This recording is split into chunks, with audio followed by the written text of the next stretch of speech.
Hello, everyone. Welcome to the J&Kay podcast. I'm Kay, and today we're going to be doing something super special. I'm so excited to be sharing my first scene from my novel that I've been writing about the princess and the pea. It's a retelling.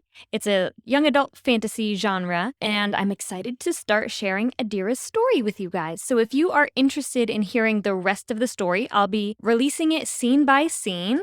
So if you're interested in hearing what happens next, make sure you sign up, send me your email address, and I will send the future releases straight to your email. All right, so without further ado, here is Chapter 1 of Willing to See. The Bite.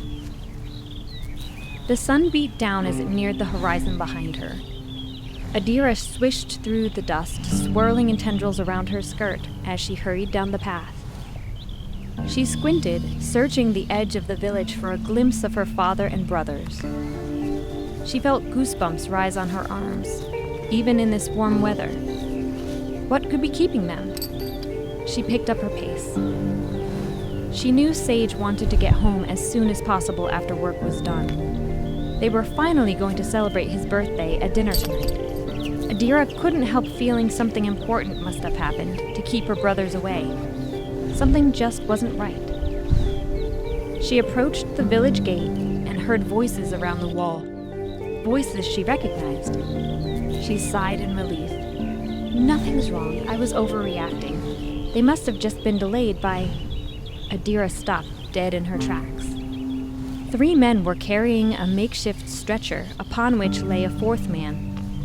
She instantly recognized the dark, bearded face lolling on its side. Her father. His eyes were closed. "What happened?" Adira asked, heart leaping to her throat. Running to the group, she finally realized the 2 people in front of the stretcher were her brothers. Connor shifted to get a better grip, Sage to his right. "We think he was bitten by a snake in the fields," Connor said breathlessly. Sage chimed in. "Boloran said there have been others bitten too." His gaze shifted back toward the 3rd man, holding both posts of the stretcher at the opposite end.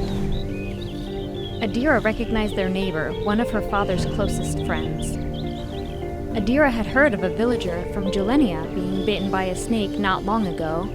The victim hadn't survived. She studied Connor. He was normally more reserved than Sage, but even he seemed shaken and agitated, eyes shifting uncomfortably. A cold sweat broke out on Adira's neck. She felt a weight of responsibility settle over her. As the oldest, her role was to think calmly and rationally to provide a solution to the problem. But Boloran was here. Surely he knew what to do? She eyed the burly, bearded man and searched his face. Though he tried to hide it behind his closed expression, despair filled his dark eyes. She shivered.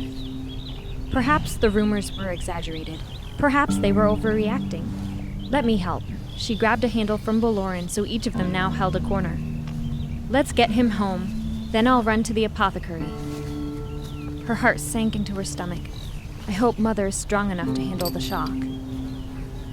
She looked down into her father's seemingly peaceful face. He could have been sleeping, but was likely unconscious.